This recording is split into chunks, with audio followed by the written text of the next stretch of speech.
The term Dark Ages is usually used to define Europe after the 5th century fall of the Roman Empire. Due to the upheaval of the era, historical records are scarce. However, there are several people from this era who made their mark on the history books. Today we'll be discussing one of the most famous, William the Conqueror. In order to understand his importance, let's take a look at the topsy-turvy political structure of the Dark Ages. The political structure of the Dark Ages is known as manorialism.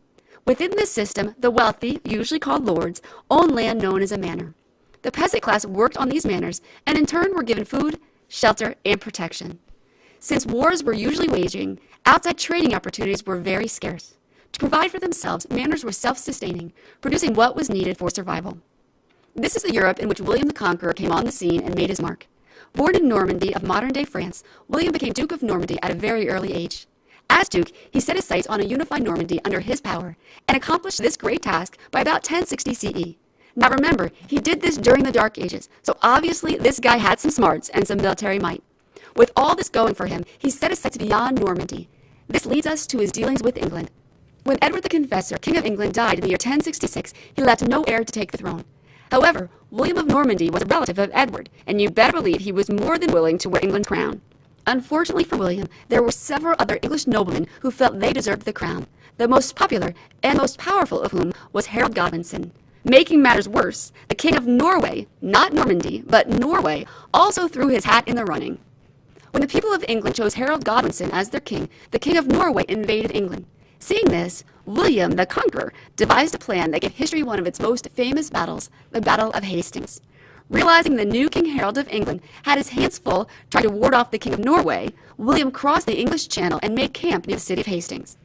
Harold was able to fight off the King of Norway, but tired and worn, he then had to face William. William, on the other hand, was fresh and ready for battle.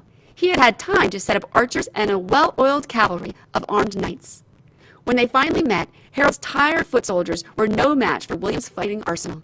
Poor King Harold was killed in battle, and William conquered Harold's remaining forces at the Battle of Hastings. He was crowned King of England on December 25, 1066. Perhaps in one of the most famous pieces of art from the era, the Battle of Hastings was captured by William's wife and her royal ladies in what has become known as the Bayeux Tapestry. In this famous work, they wove dozens of scenes depicting William's victory at the Battle of Hastings. Taking a decade to complete, the artful tapestry became a massive, and by massive, I mean approximately 20 inches high and about 230-some feet long, narrative of the famous battle. These women gave all of history an artful record of one of the most famous men and battles of European history. Unfortunately for William and England, his rule didn't knit together as nicely as the tapestry. He spent the beginning of his English reign trying to suppress revolts. The revolts were so numerous, he ordered what has come to be known as the Harrying of the North, in which he ordered the burning of farms, killing of livestock, and murder of many across the English countryside. It's estimated this action saw the deaths of over 100,000 people. Adding to this atrocity, William also ordered a census of sorts that included all of England. This census recorded all the landholding of England, who owned what land, what they owned on the land, what livestock lived on the land, and even the equipment owned was recorded. All of this was then compiled in what is known as the Doomsday Book. Ironically, the man who gained so much in war actually lost his life on the battlefield. William the Conqueror died in 1087 while waging war in northern France. With this, his eldest son became Duke of Normandy, and his second son, also William, became King of England. After the 5th century fall of the Roman Empire, Europe descended into chaos. Facing Germanic invasions from the north, local lords warring for power, and even kings trying but failing to establish strong empires, the cultural and political lights went out, and Europe entered the Dark Ages.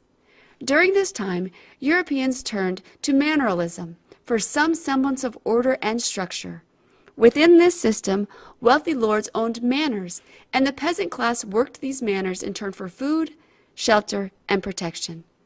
Amidst this chaos, William the Conqueror became Duke of Normandy.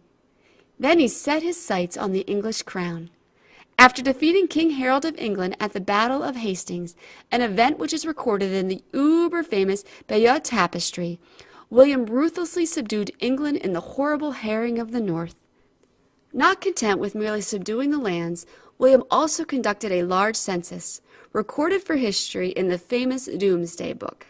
With all this in mind, it's pretty easy to see why he's been given the title William the Conqueror.